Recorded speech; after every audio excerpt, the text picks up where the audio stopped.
یا تو نبی کریم صلی اللہ علیہ وسلم کی احادیث مبارکہ سے دلیل دی ہے. جیسا کہ آپ دیکھ رہے ہیں اسکرین پہ، آپ دیکھیے آپ کے سامنے کتاب موجود ہے. انہوں نے ایک سوال ذکر کیا، اس کے بعد جواب ذکر کیا، پھر اس کے بعد دلیل دیتے ہیں وما خلقت الجن والانس الا ليعبدون. قرآن مجید سے دلیل دے دیا. اس کے بعد دیکھیے سوال عبادت کی تعریف کیا ہے، ہاں اس کے جواب میں انہوں نے ذکر کیا. دیکھیے قرآن کی آیت دلیل کے طور پہ ذکر کیا قل ان صلاتي ونسكي ومحياي ومماتي لله رب العالمين.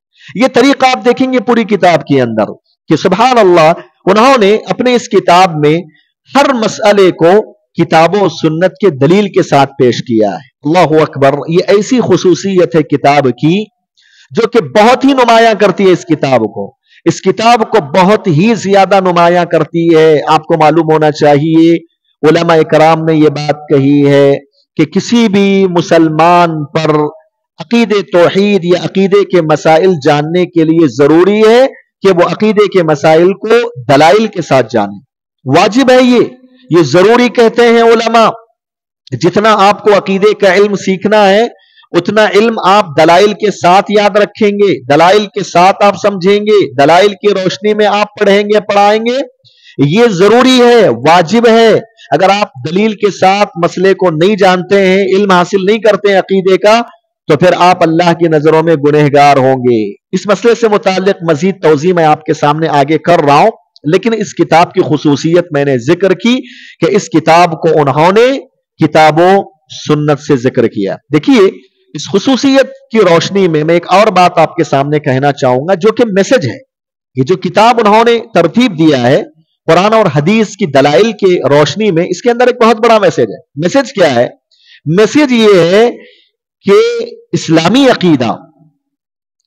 عقیدہ کہاں سے آپ لیں گے، اس کے سورس کیا ہونا چاہیے، اس کے مصادر کیا ہونا چاہیے. یہ پیغام دیتا ہے یہ منہج مؤلف رحمہ اللہ کا.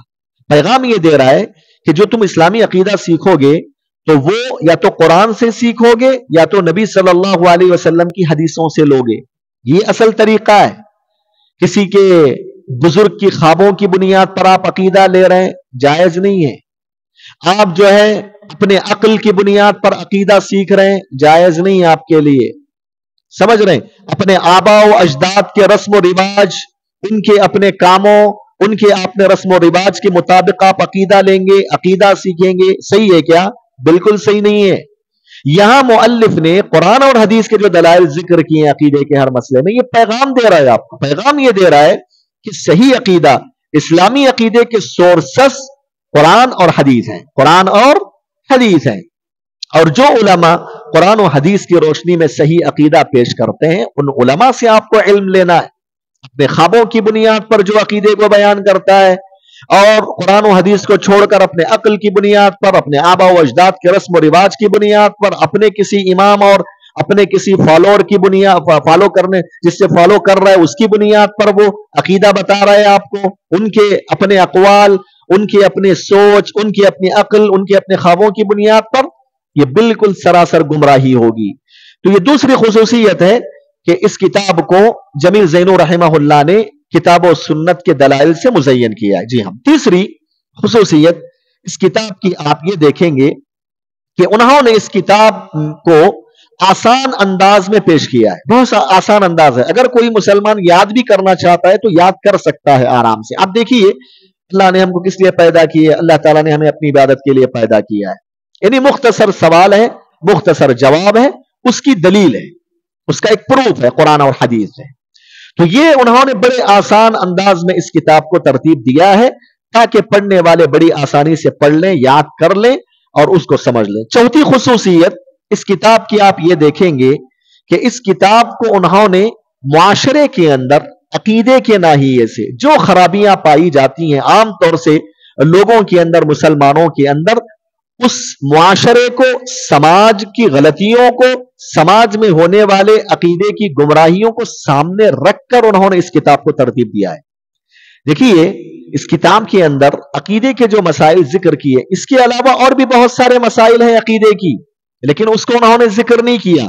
اس کی وجہ یہ ہے کہ کوئی چیز اگر لمبی ہو تو پڑھنے پڑھانے میں مشکل ہو جائے گی، یاد رکھنے میں مشکل ہو جائے گی، اسی لیے انہوں نے مختصر ذکر کیا. دوسرا یہ ہے کہ پورے مسائل ذکر نہیں کیا اس کتاب میں عقیدے کے، بلکہ ایسے مسائل ذکر کیا جن مسائل کا جاننا ضروری ہے، اور اس حوالے سے عام طور سے معاشرے کے اندر لوگوں میں گمراہیاں پائی جاتی ہیں، تاکہ مسلمان اس کتاب کو پڑھ کر ان گمراہیوں کو دور کر سکے اور اپنے عقیدے کی اصلاح کر سکے۔ تو میں دوہرا دیتا ہوں آپ کو بڑی تیزی کے ساتھ اس کتاب کی خصوصیت کے بارے میں۔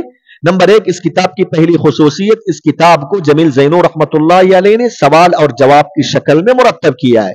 دوسری خصوصیت یہ ہے کہ اس کتاب کو مؤلف رحمہ اللہ نے کتاب و سنت کے دلائل سے مزین کیا ہے۔ نمبر 3، اس کتاب کو بڑے آسان اور سہل انداز میں مرتب کیا ہے۔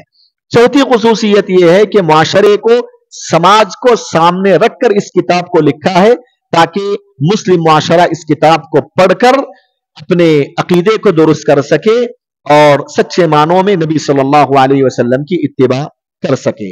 جی ہاں، اب میں بنیادی طور سے عقیدے کے حوالے سے کچھ باتیں آپ کے سامنے رکھنا چاہوں گا۔ سب سے پہلا مسئلہ ہے، چونکہ ہم عقیدہ پڑھنے جا رہے ہیں، اسلامی عقیدہ کہہ لیجئے، ٹھیک ہے، تو اس عقیدے کو جب ہم پڑھنے جا رہے ہیں تو سب سے پہلے ہم یہ جانیں گے کہ عقیدے کا معنی کیا ہے۔ عربی زبان میں عقیدہ کس کو کہتے ہیں، علماء کی زبان میں عقیدہ کس کو کہتے ہیں؟ تو مختصر یہ ہے، عقیدے کا معنی مضبوط کرنے کا، اور جیسے بالوں کے درمیان لوگ گھانٹیاں ڈالتے ہیں نا، گھانٹیاں ڈال کر اس کو مضبوط کیا جاتا ہے، اس کو بھی بولتے ہیں عقیدہ عربی زبان میں عقیدے کے معنی مضبوط کرنا، شدت، مضبوطی، اتقان، اس کو کہتے ہیں عربی زبان میں۔ اور علماء عقیدہ کی زبان میں عقیدہ جب کہا جاتا ہے، اس کا معنی یہ ہوتا ہے الایمان الجازم باللہ تبارک و تعالی وبما یجب له من التوحید والایمان بملائکتہ وکتبہ ورسلہ والیوم الآخر والقدر خیرہ وشرہ ویتفرع من هذه الاصول ومما يلحق به من اصول الدین۔ اس طریقے سے علماء عقیدہ نے اس کا مفہوم بتایا۔ مفہوم یہ ہے عقیدے کا کہ آپ اللہ رب العالمین پر کامل یقین رکھیں، اس کی جو توحید اور اس کے اقسام ہیں اس پر آپ کامل ایمان اور یقین رکھیں، پھر اللہ رب العالمین کے جو فرشتے ہیں، اس کی کتابیں ہیں، اس کے رسول ہیں، آخرت کا دن ہے، اچھی بری تقدیر ہے، ایمان کے جو 6 ارکان ہیں، ان 6 ارکان پر آپ مکمل طور پر یقین رکھیں، ایمان رکھیں۔ اصل میں اس کو عقیدہ کہا جاتا ہے۔ عقیدے کے بیسس یہی ہے، ایمان کے 6 ارکان، اور اس کے علاوہ دیگر غیبی امور ہیں، غیبی چیزیں ہیں، اور اس کے علاوہ کچھ ایسے اعمال ہیں جن پر بھی ایمان رکھنا یہ عقیدے میں شامل ہو جاتا ہے۔ تو یہ عقیدے کا جو ہے اصطلاحی معنی آپ کے سامنے میں نے ذکر کیا۔ دوسرا اہم مسئلہ یہ ہے عقیدے کے حوالے سے تمہید کے طور پر، علم عقیدہ حاصل کرنے کا حکم کیا ہے؟ علم عقیدہ حاصل کرنے کا حکم کیا ہے؟ حکم کیا ہے؟ ٹھیک ہے، تو اس سلسلے میں دیکھیے، علم عقیدہ کو مجمل طور پر جاننا فرض عین ہے۔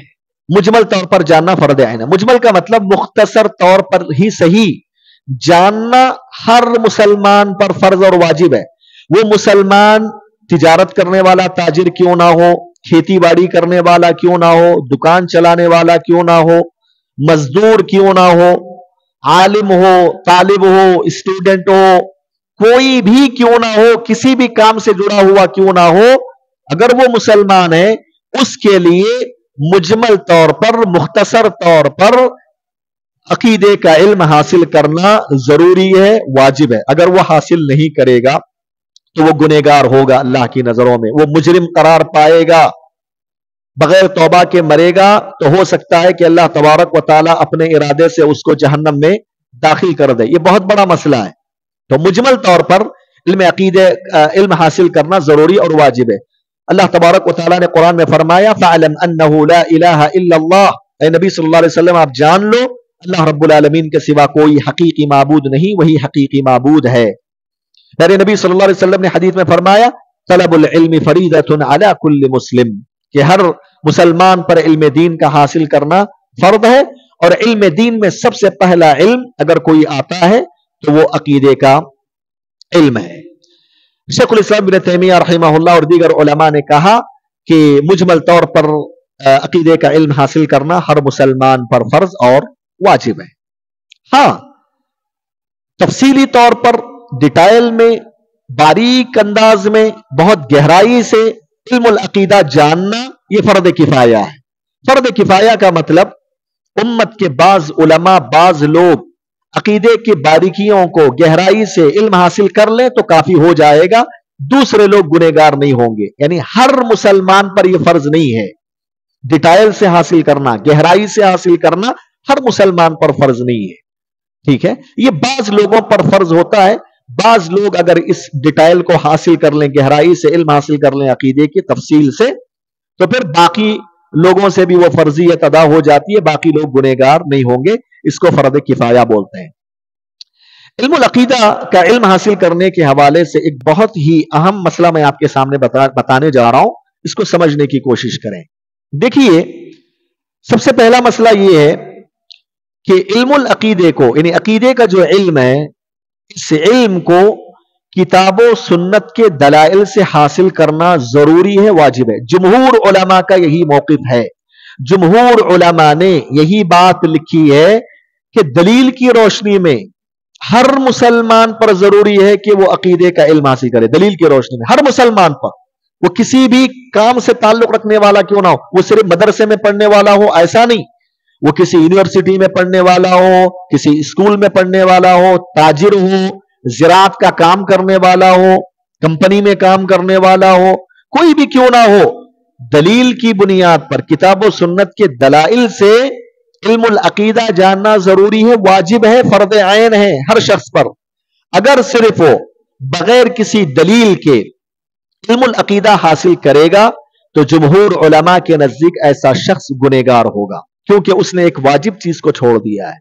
یہ بہت بڑا مسئلہ ہے. ٹھیک ہے, تو یہ ایک اہم مسئلہ ہے جو آپ کو جاننا ضروری ہے.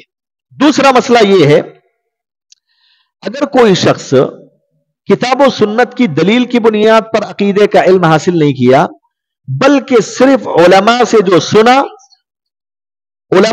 سنا اس سے اس نے علم حاصل کر لیا, قرآن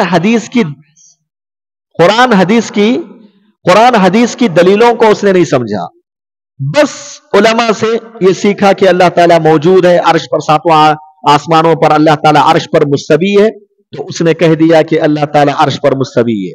الرحمن علی العرش استوى, اس نے سیکھا ہی نہیں, سمجھا ہی نہیں, دلیل پڑھا ہی نہیں. ٹھیک ہے, ایسے ہی لوگوں سے سن لیا اللہ تعالیٰ موجود ہے, فرشتے موجود ہیں, اس کے رسول ہیں, آخری نبی محمد صلی اللہ علیہ وسلم تھے. یہ جو عقیدے سے جڑے ہوئے چیزیں ہیں, ان تمام چیزوں کو صرف اس نے کیا کیا, علماء سے سن کر حاصل کر لیا اور لوگوں سے سن کر حاصل کر لیا, لیکن قرآن حدیث کی دلیل کی بنیاد پر اس نے نہیں سمجھا. اب ان کا حکم کیا ہے, اس سلسلے میں تفصیل ہے. علماء کہتے ہیں کہ اگر کوئی شخص صرف دوسرے لوگوں سے عقیدے کی باتیں سن کر سمجھ لیتا ہے لیکن عقیدہ نہیں رکھتا, اس پہ صرف سن لیا لیکن اس پر یقین نہیں رکھتا, عقیدہ نہیں رکھ رہا ہے, بس سن رہا ہے, بات آ گئی تو سن لیا, لیکن دل کے اندر اس کے بارے میں عقیدہ نہیں رکھا, تو پھر ایسا شخص مسلمان شمار نہیں ہوگا, ایسا شخص کافر ہوگا. اور برا بن عازب رضی اللہ تعالیٰ عنہ کی وہ حدیث جس میں آپ صلی اللہ علیہ وسلم نے فرمایا کہ جب رشتہ دار کسی آدمی کو دفنا کر چلے جاتے ہیں تو منکر نکیر آ کر سوالات کرتے ہیں, اس میں سے پیارے نبی نے فرمایا اگر کوئی آدمی منافق ہوگا, فاجر ہوگا, تو جب فرشتے پوچھیں گے من ربک, تیرا رب کون ہے, تو وہ کیا کہے گا, ہائے ہائے افسوس, میں نہیں جانتا, لوگ جیسے کہہ رہے تھے ویسے ہی میں کہتا تھا. دوسرا سوال ہوگا تیرا نبی کون ہے, تو وہی جواب دے گا لوگ کہہ رہے تھے ویسے ہی میں سن لیا, میں نہیں جانتا اس کے بارے میں. تو یہ جو حدیث ہے کس پر فٹ ہوگی, ایسے شخص پر جس نے قرآن حدیث سے عقیدہ نہیں سیکھا, صرف لوگوں سے سیکھا, لوگوں سے یا علماء سے سیکھا, لیکن عقیدہ نہیں رکھا, اس پہ عقیدہ نہیں رکھا, بس سن رہا ہے, بس اسی حد تک اس کا معاملہ تھا, تو پھر ایسا شخص مسلمان شمار نہیں ہوگا. دوسری بات یہ ہے, اگر کوئی مسلمان کسی قرآن حدیث کے جانکار علماء سے سنتا ہے عقیدے کی باتوں کو، اپنے دل و دماغ میں بٹھا لیتا ہے، اگرچہ دلیل کی بنیاد پر نہیں سیکھ رہا، لیکن علماء سے سن سن کے جو ہے دل میں سیکھ لیا، لیکن اس پر یقین بھی رکھتا ہے، ان باتوں پر وہ عقیدہ بھی رکھتا ہے۔ اس نے سنا کہ اللہ تعالیٰ ساتوں آسمانوں کے پر عرش پر مستوی ہے، صرف یہیں رک نہیں گیا، وہ سن لیا اور دل میں یقین بھی کر لیا۔ فرشتوں کے بارے میں سنا، دل میں یقین بھی رکھ رہا ہے، کتابوں کے بارے میں سنا، یقین رکھ رہا ہے، اچھی بری تقدیر کو سن رہا ہے، دل میں عقیدہ بھی رکھ رہا ہے۔ تو ایسا آدمی صحیح قول کے مطابق تحقیق علماء کی تحقیق کے مطابق اس کا عقیدہ صحیح ہو جائے گا، اگرچہ اس نے قرآن حدیث سے نہیں سیکھا، لیکن اس کا عقیدہ اللہ رب العالمین کے پاس قابل قبول ہوگا، صحیح ہوگا۔ ہاں، قرآن حدیث کے دلائل کی بنیاد پر نہ سیکھنے کی وجہ سے گنہگار تو ہوگا، لیکن اس کا عقیدہ صحیح شمار ہوگا، اس کا عقیدہ صحیح شمار ہوگا۔ اسی کی طرف اشارہ کرتے ہوئے امام سفارینی رحمہ اللہ، ان کا ایک منظومہ ہے عقیدے پر، انہوں نے اس میں یہی بات لکھی، کہا وَكُلُّ مَا يُطْلَبُ فِيهِ الْجَزْمُ وَكُلُّ مَا يُطْلَبُ فِيهِ الْجَزْمُ فَمَنْعُ تَقْلِيدٍ بِذَاكَ حَتْمُ فَالْجَازِمُونَ مِنْ عَوَامِ الْبَشَرِ مُسْلِمُونَ عِنْدَ أَهْلِ الْأَثَرِ۔ جو میں نے ابھی تفصیل آپ کے سامنے ذکر کی، انہوں نے اس شعر کے اندر اس کا خلاصہ ذکر کیا ہے۔ تو ایک منٹ میں آپ کو دوہرا دوں، علم عقیدہ مجمل طور پر ہر مسلمان کے لیے جاننا ضروری اور واجب ہے، اگر وہ نہیں جانتا ہے تو گنہگار ہوگا۔ ہاں، عقیدے کی تفصیل کو ڈیٹیل کے ساتھ جاننا ہر مسلمان پر فرض نہیں ہے، بعض لوگ اگر اس کو حاصل کر لیتے ہیں، بعض علماء، فرضیت ساقط ہو جاتی ہے۔ دوسرا بنیادی مسئلہ، علم عقیدہ کو قرآن اور حدیث کی دلیل کی بنیاد پر حاصل کرنا یہ ضروری اور واجب ہے۔ اگر قرآن اور حدیث کی دلیل کی بنیاد پر حاصل نہیں کرتا آدمی تو وہ گنہگار ہوگا۔ اور دوسرا مسئلہ، مان لو کسی نے قرآن اور حدیث کی دلیل کی بنیاد پر حاصل نہیں کیا، لوگوں سے سن کر، علماء سے صرف سن کر حاصل کیا، تو ایسے شخص کے بارے میں یہ دیکھا جائے گا کہ جو سنا ہے اس نے صحیح عقیدہ، اس پر اگر اس نے مضبوط عقیدہ رکھا ہے تو اس کا عقیدہ درست ہو جائے گا، وہ قابل قبول ہوگا اللہ کے پاس۔ اگر اس نے جو سنا ہے اس پر یقین نہیں رکھا، عقیدہ نہیں رکھا، تو وہ مسلمان شمار نہیں ہوگا، ہمیشہ کے لیے وہ جہنم میں جائے گا۔ جی ہاں، تیسرا بنیادی مسئلہ تمہید کے طور پر میں آپ کے سامنے ذکر کر دوں، وہ یہ ہے کہ عقیدہ اسلامیہ کے خصوصیات، اس کی خصوصیات کیا ہے؟ اس کی خصوصیات کیا ہے؟ بہت ساری خصوصیات ہیں علم عقیدہ کی۔ سب سے پہلی خصوصیت یہ ہے، اسلامی جو عقیدہ ہم پڑھنے جا رہے ہیں یہ غیبی عقیدہ ہے، اس کا تعلق غیب سے ہے۔ غیب کا مطلب نہ ہم نے دیکھا، نہ ہم نے چھوا، نہ ہم نے جو ہے اس کو محسوس کر سکتے ہیں، نہیں، بلکہ یہ غیبی چیز ہے۔ غیبی علم العقیدہ جو ہے اس کا تعلق غیب سے ہوتا ہے، جیسے اللہ رب العالمین پر ایمان لانا یہ عقیدہ ہے، لیکن اللہ کو کیا ہم نے دیکھا ہے؟ کیا نہیں دیکھا ہے، غیب کی چیز ہے۔ فرشتوں پر ایمان لانا ہے، یہ عقیدہ ہے، کہ فرشتوں کو ہم نے دیکھا نہیں دیکھا۔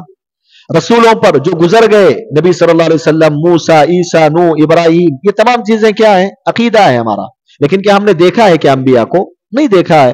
اسی طریقے سے قبر کے اندر جو کچھ بھی ہوتا ہے، عذاب ہوتا ہے، نعمتیں دی جاتی ہیں بندے کو، یہ سب کیا ہم نے دیکھا ہے؟ نہیں دیکھا ہے، یہ عقیدہ ہے۔ اسی طریقے سے آخرت کے دن پر ایمان لانا ہے، آخرت کے دن کو کیا ہم نے دیکھا ہے؟ کیا نہیں دیکھا ہے۔ جنت و جہنم پر ایمان رکھنے کا مسئلہ ہے کہ جنت و جہنم کو ہم نے دیکھا نہیں۔ تو عقیدے کی سب سے پہلی خصوصیت یہ ہے کہ یہ غیبی چیز ہے اور ہم کو ایمان لانا ہے، جیسے قرآن حدیث میں بتایا گیا۔ اللہ تعالیٰ نے قرآن مجید میں ایسے لوگوں کی تعریف کی ہے جو ہے غیب کی چیزوں پر ایمان رکھتے ہیں۔ اللہ نے کہا الف لام میم ذالک الکتاب لا ریب فیہ ھدی للمتقین الذین یؤمنون بالغیب ویقیمون الصلاۃ ومما رزقناہم ينفقون۔ وہ لوگ جو غیب پر ایمان رکھتے ہیں وہ سچے مومن ہیں، وہ سچے پکے مومن ہیں۔ دوسری خصوصیت اس عقیدے کی یہ ہے کہ یہ عقیدہ تمام کے تمام دین کو شامل ہے، تمام کے تمام دین کو شامل ہے۔ اس عقیدے کے اندر آپ دیکھیں گے کہیں نہ کہیں پورے کا پورا دین سمٹ جاتا ہے۔ اب جو عقیدے کے میں نے مسائل ذکر کیے، عقیدے میں ایک اہم مسئلہ ہے عبادت کرنا۔ عقیدے سے جڑا ہوا ایک مسئلہ کیا ہے؟ عبادت کرنا. اور آپ عبادت کی تفصیل میں جائیں گے تو آپ یہ پائیں گے نماز، روزہ، حج، زکات، یہ سب عبادتیں، یہ تمام چیزیں عقیدے میں شامل ہو گئی. اس ناحیے سے آپ دل کے اندر جو بھی یقین رکھتے ہیں، عقیدہ رکھتے ہیں، وہ تمام چیزیں شامل ہو گئی. آپ زبان سے جو ذکر و اذکار کرتے ہیں نا، قرآن مجید کی تلاوت کرتے ہیں، اللہ کو یاد کرتے ہیں، کسی کو بھلائی کی طرف بلاتے ہیں، کسی کو برائی سے روکتے ہیں، یہ زبان سے ہونے والی عبادت ہے. اسی طریقے سے آپ حج کرتے ہیں، عمرہ کرتے ہیں، صدقہ و خیرات کرتے ہیں، قربانی کرتے ہیں اور اپنا مال اللہ کے راستے میں لگاتے ہیں، مالی عبادت ہے. تو عبادت کے مفہوم کو آپ جانیں گے، انشاءاللہ آگے اس کی تفصیل آئے گی. تو اس عبادت کے اندر جس کا تعلق عقیدے سے، اور عقیدے سے عبادت کا تعلق ہے، اور عبادت کے اندر بہت ساری چیزیں آ جاتی ہیں، تمام کی تمام عبادتیں شامل ہو جاتی ہیں، مالی عبادت، زبان کی عبادت، دل کی عبادت. سمجھ رہے ہیں؟ تو اسی طریقے سے انسان جو دنیا میں جی رہا ہے، دنیا میں جو کچھ وہ عمل کرتا ہے، وہ تمام کا تمام عمل عقیدے سے جڑا ہوا ہے، عقیدے میں شامل ہو جاتا ہے. اور اس دنیا سے مرنے کے بعد جب قبر میں جائے گا، قبر میں اس کے سوالات ہوں گے، قبر میں اس کو جو اگر وہ برا ہوگا تو عذاب دیا جائے گا، اگر مومن ہوگا تو نعمتیں ملیں گی. اور پھر یہ تمام چیزیں جو برزخ میں ہوتی ہیں، اس کا تعلق عقیدے سے، عقیدے میں وہ چیزیں شامل ہیں.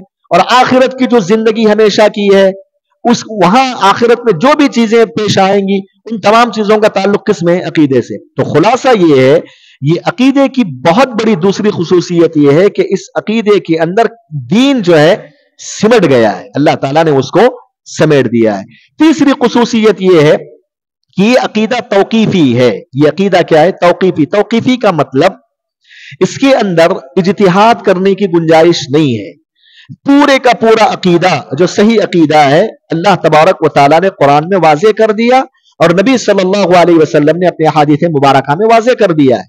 قرآن عقیدے کو یا تو قرآن سے لینا ہے یا تو نبی صلی اللہ علیہ وسلم کی احادیث مبارکہ سے لینا ہے، صحابہ کرام کی سمجھ کے مطابق، جیسے انہوں نے سمجھا ویسے سمجھیں گے مسائل کو. تو بیسکلی کیا ہے؟ قرآن اور حدیث. اسی کو توقیفی بولتے ہیں. ہاں، جب ہم کہتے ہیں کہ اسلامی عقیدہ توقیفی ہے، اس کا مطلب یہ ہے کہ یہ اسلامی عقیدے کے سورس صرف دو ہی ہیں، قرآن اور حدیث، صحابہ کرام رضوان اللہ علیہم اجمعین کی فہم کے مطابق. یہ تین بنیادی خصوصیات ہیں اسلامی عقیدے کی. ایک اور مسئلہ میں آپ کے سامنے ذکر کر دوں اسلامی عقیدے سے متعلق، وہ یہ ہے کہ اسلامی عقیدے کے مصادر، اسلامی عقیدے کے مصادر کیا ہیں، یعنی سورسز کیا ہیں. سورسز بنیادی طور سے تین ہیں، اگر آپ تفصیل میں جائیں گے تو تین ہیں. نمبر ایک قرآن مجید، نمبر دو پہلے نبی صلی اللہ علیہ وسلم کی احادیث مبارکہ، یعنی صحیح احادیث، ضعیف احادیث نہیں، صحیح احادیث. اسی لیے جمیل زینو رحمہ اللہ نے جو عربی میں کتاب لکھا، اس کا نام کیا رکھا؟ خذ عقیدتک من الکتاب والسنت الصحیحہ. قرآن سے اپنا عقیدہ لو، صحیح حدیثوں سے اپنا عقیدہ لو. صحیح حدیثوں کا ذکر کیا انہوں نے، صرف حدیث ذکر نہیں کیا بلکہ کہا کہ صحیح السنت الصحیحہ کہا. تو معلوم ہوا کہ ضعیف حدیثیں بھی ہیں نا، موضوع روایتیں بھی ہیں، موضوع حدیثیں. تو ضعیف اور موضوع روایتوں سے عقیدے کا کوئی مسئلہ ثابت نہیں ہوتا، یہ مسئلے کو یاد رکھیے. تو نمبر ایک قرآن مجید ہے، کہاں سے آپ عقیدہ لیں گے؟ نمبر ایک قرآن مجید ہے. نمبر دو نبی صلی اللہ علیہ وسلم کی صحیح احادیث. نمبر تین صحابہ کرام رضوان اللہ علیہ مجمعین کی فہم. جیسے صحابہ کرام نے قرآن کی آیتوں کو سمجھا، عقیدے کے مسائل کو سمجھا، نبی صلی اللہ علیہ وسلم کی احادیث مبارکہ سے جیسے صحابہ کرام نے عقیدے کے مسائل کو سمجھا، ان کی سمجھ کے مطابق قرآن اور حدیث سے عقیدے کو حاصل کرنا، یہ صحیح طریقہ ہے. اس کے علاوہ اپنے عقل سے آپ کوئی بھی مسئلہ نہیں جو ہے گھڑ سکتے. آپ جو ہے کسی نے خواب میں دیکھا تو خواب کی بنیاد پر آپ کوئی عقیدے کا مسئلہ ثابت نہیں کر سکتے آپ. اور کسی کے آبا و اجداد کے رسم و رواج، کسی فلاں بہت بڑا امام ہے، فلاں مفسر ہے، فلاں محدث ہے، وہ کوئی بھی عقیدے کے مسئلے کو ثابت کر رہا ہے جو قرآن و حدیث میں ہی نہیں ہے، اس کو آپ نہیں لے سکتے، وہ سراسر گمراہی ہوگی. تو اسلامی عقیدے کے مصادر اور سورسز قرآن، صحیح احادیث اور صحابہ کرام رضوان اللہ علیہ مجمعین کا طریقہ اور ان کی فہم ہے. آخری مسئلہ تمہید کے طور پر میں آپ کے سامنے ذکر کر دوں، عقیدے توحید کی اہمیت یا اسلامی عقیدے کی اہمیت. اس کی اہمیت کیا ہے؟ کیوں ہم اسلامی عقیدے کو جانیں گے؟ کیوں ہم اسلامی عقیدے کو پڑھنے جا رہے ہیں؟ وجہ کیا ہے؟ سب سے پہلی وجہ یہ ہے اس لیے کہ اللہ تبارک و تعالیٰ نے سب سے پہلے جس علم کو حاصل کرنے کا مکلف کیا اور واجب قرار دیا وہ علم العقیدہ ہے. سب سے پہلے ایک مسلمان پر جس چیز کا علم حاصل کرنا واجب اور ضروری اور فرض ہوتا ہے وہ کون سا علم ہے؟ عقیدے کا علم ہے. یعنی نبی صلی اللہ علیہ وسلم نے جب معاذ بن جبل رضی اللہ تعالی عنہ کو یمن کا گورنر بنا کر بھیجا تو کیا آپ نے وصیت فرمائی تھی؟ کہا کہ انک تاتی قوما من اہل الکتاب فلیکن اول ما تدعوہم الیہ شہادت ان لا الہ الا اللہ وان محمد رسول اللہ. اے معاذ، جب تم یہود و نصارہ کے پاس جا رہے ہو تو سب سے پہلے تمہیں ان کو توحید بتاؤ، عقیدہ بتاؤ، عقیدے کی طرف بلاؤ. اگر وہ اس کو مان لیں گے تو پھر نماز کے بارے میں بتاؤ. تو اس حدیث سے معلوم ہوا کہ سب سے پہلے جو چیز ایک مسلمان پر واجب ہوتی ہے وہ عقیدے کا علم ہے. اللہ تعالیٰ نے قرآن میں فرمایا فَعْلَمْ أَنَّهُ لَا إِلَهَ إِلَّا اللَّهُ. اے نبی صلی اللہ علیہ وسلم آپ جان لیجئے کہ اللہ رب العالمین کے سوا کوئی حقیقی معبود نہیں ہے، اللہ ہی حقیقی معبود ہے. یہ علم العقیدہ ہے. تو علم العقیدہ یہ ایک مسلمان پر سب سے پہلے فرض اور واجب ہوتا ہے. اسی لیے ہم اسلامی عقیدہ پڑھنے جا رہے ہیں. دوسری وجہ یہ ہے کہ اسی عقیدے کے تحت تمام کے تمام انبیاء اکرام کو اللہ تعالیٰ نے اس دنیا میں بھیجا تھا. وَلَقَدْ بَعَثْنَا فِي كُلِّ أُمَّةٍ رَسُولًا أَنِ اعْبُدُوا اللَّهَ وَاجْتَنِبُوا الطَّاغُوتَ. جیسا کہ قرآن میں اللہ تعالیٰ نے فرمایا ہم نے ہر امت میں ایک رسول کو بھیجا یہ کہہ کر جاؤ لوگوں کو بتاؤ لوگوں تم صرف ایک اللہ کی عبادت کرنا، اس کے ساتھ کسی کو شریک نہ کرنا. یعنی عقید توحید یا علم العقیدہ بتانے کے لیے ہی تمام کے تمام انبیاء کرام کو اللہ تعالیٰ نے بھیجا تھا، مبعوث فرمایا تھا. تیسری بات یہ ہے کہ جتنی بھی آسمانی کتابوں کو اللہ تعالیٰ نے اس دنیا میں نازل فرمایا، توریت ہو، زبور ہو، انجیل ہو، صحف ابراہیم ہو، صحف موسیٰ ہو، قرآن مجید ہو، اس کے علاوہ جتنی بھی کتابیں اللہ تعالیٰ نے اس دنیا میں نازل فرمایا ان تمام کتابوں کا اصل مقصد اسی عقیدے کو عام کرنا تھا، اسی عقیدے کو لوگوں میں پھیلانا تھا. چوتھی بنیادی وجہ کہ اسی عقیدے پر تمام کے تمام اعمال کا دار و مدار ہے. تمام کے تمام اعمال کا دار و مدار اسی عقیدے پر رکھا گیا ہے. اگر آپ کی نماز صحیح ہونا ہے، قبول ہونا ہے تو آپ کا عقیدہ صحیح ہونا ہوگا. اگر آپ کا عقیدہ صحیح ہے تو آپ کی نماز قبول ہے، آپ کا عقیدہ صحیح ہے تو آپ کے روزے قبول ہے، آپ کا عقیدہ صحیح ہے تو آپ کا حج قبول ہے، آپ کا عقیدہ صحیح ہے تو آپ کے اعمال قبول ہیں.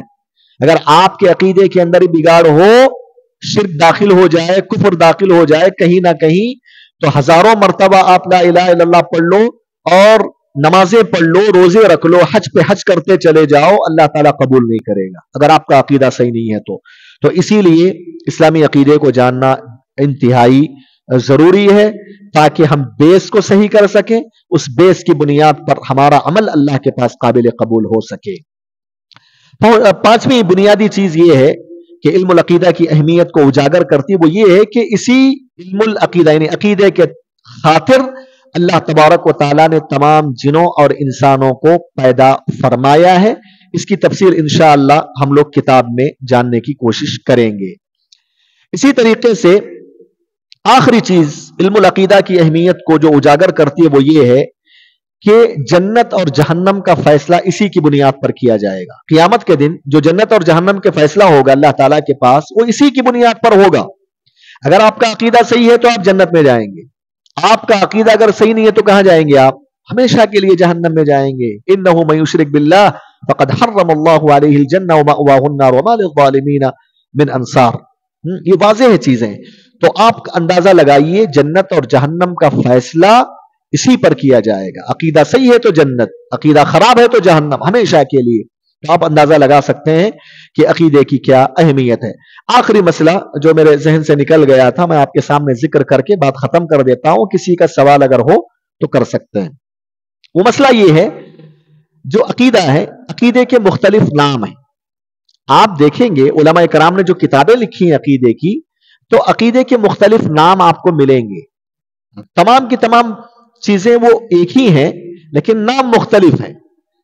تو عقیدے کا ایک نام العقیدہ ہے جو عقیدے کے نام سے ہم بار بار سنتے ہیں. آپ دیکھیے بہت سارے علماء نے اس نام سے کتابیں لکھی عقیدے کے موضوعات پر، عقیدے کے ٹاپک پر، نام ہی ایسے رکھ، العقیدۃ الواسطیہ، العقیدۃ الطحاوی، العقیدۃ الواسطیہ ابن تیمیہ کی کتاب ہے۔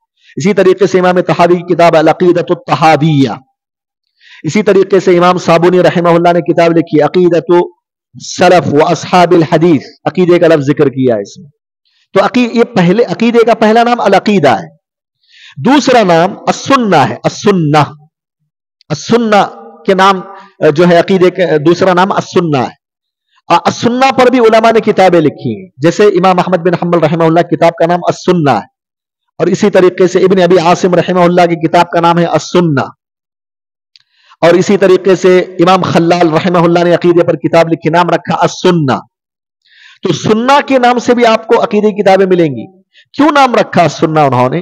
یعنی نام رکھا السنہ، اور اس کتاب کے اندر انہوں نے کیا ذکر کیا؟ عقیدے کو، یعنی عقیدے کا نام السنہ دیا۔ کیوں؟ دو وجوہات۔ پہلی وجہ یہ ہے چونکہ اسلامی عقیدے کا جو سورس ہے بنیادی وہ ہے پیارے نبی صلی اللہ علیہ وسلم کی سنتیں، پیارے نبی صلی اللہ علیہ وسلم کی صحیح احادیث مبارکہ، وہیں سے ہم عقیدہ لیتے ہیں نا، اسی لیے السنہ رکھا۔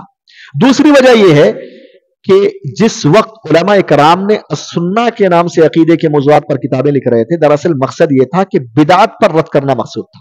وہاں بہت سارے لوگ بدعتوں کو انجام دے رہے تھے، بدعتوں کو پھیلا رہے تھے، لوگوں میں صحیح عقیدے کے نام پر بدعتوں کو پھیلا رہے تھے۔ اسی لیے انہوں نے کہا کہ یہ بدعت سنت کے اپوزٹ چیز ہے، یہ بدعت ایسی چیز ہے کہ نبی کی احادیث کے خلاف چیزیں ہیں، یہ نبی کی سنت کے خلاف چیزیں ہیں۔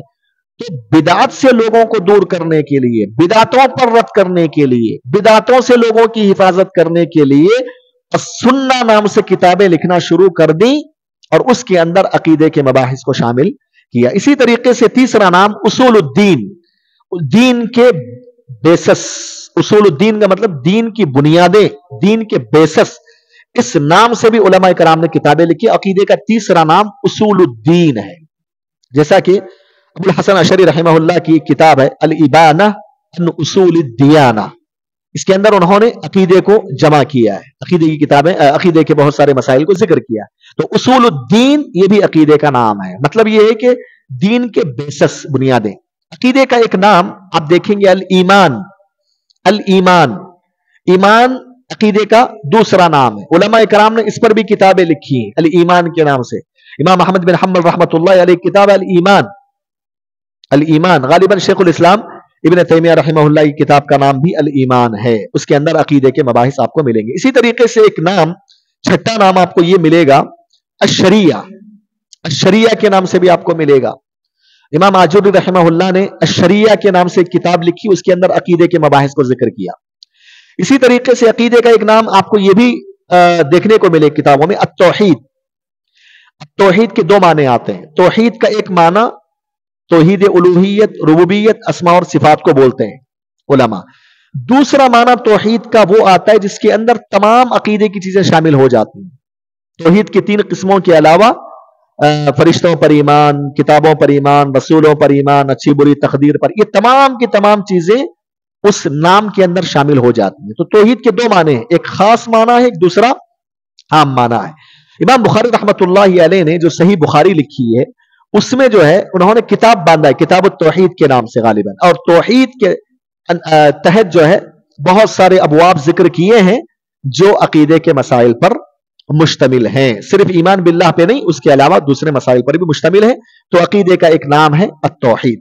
اسی طریقے سے عقیدے کا ایک نام آپ کو یہ بھی ملے گا، عقیدے کا ایک نام، جی ہاں اتنے کافی ہیں، اس کے علاوہ بھی اور بھی بہت سارے نام آپ کو دیکھنے کو ملیں گے، میں نے اختصار کے ساتھ یہ ذکر کیا ہے۔ تو یہ میں نے آج بطور تمہید اس کتاب کے لکھنے والے جمیل زینو رحمہ اللہ کا تعارف پیش کیا، پھر جو کتاب ہم پڑھنے جا رہے ہیں اس کے خصوصیتوں کا ذکر کیا، پھر اس کے بعد عقیدے کا لغوی و اصطلاحی معنی ذکر کیا، پھر اس کے بعد علم عقیدہ حاصل کرنے کا کیا حکم ہے اس کا ذکر کیا، اور اسی سے جڑا ہوا ایک باریک مسئلہ تھا اس کا ذکر کیا، پھر میں نے آپ کے سامنے عقیدہ اسلامیہ کے جو خصوصیات ہیں اس کا ذکر کیا، پھر اس کے بعد عقیدے علم العقیدہ یعنی اسلامی عقیدے کو جاننا کیوں ضروری ہے، اس کی کیا اہمیت ہے، اس کا میں نے پوائنٹس کی شکل میں ذکر کیا، اور آخر میں عقیدے کے جو دیگر نام ہیں اس کا میں نے آپ کے سامنے ذکر کیا۔ تو یہ تمہید کے طور پر کچھ اہم باتیں تھیں، میں نے آپ کے سامنے ذکر کی۔ کل سے انشاءاللہ تعالی ہم لوگ کتاب کو باقاعدہ شروع کرنے جائیں گے انشاءاللہ تعالی۔ اللہ رب العالمین سے دعا ہے کہ رب کریم ہم تمام لوگوں کو علم نافع عمل صالح کی توفیق عطا فرمائے، آمین۔ وصلی اللہ علی نبینا محمد وعلی آلہ وصحبہ وسلم تسلیما کثیرا، والسلام علیکم ورحمۃ اللہ وبرکاتہ۔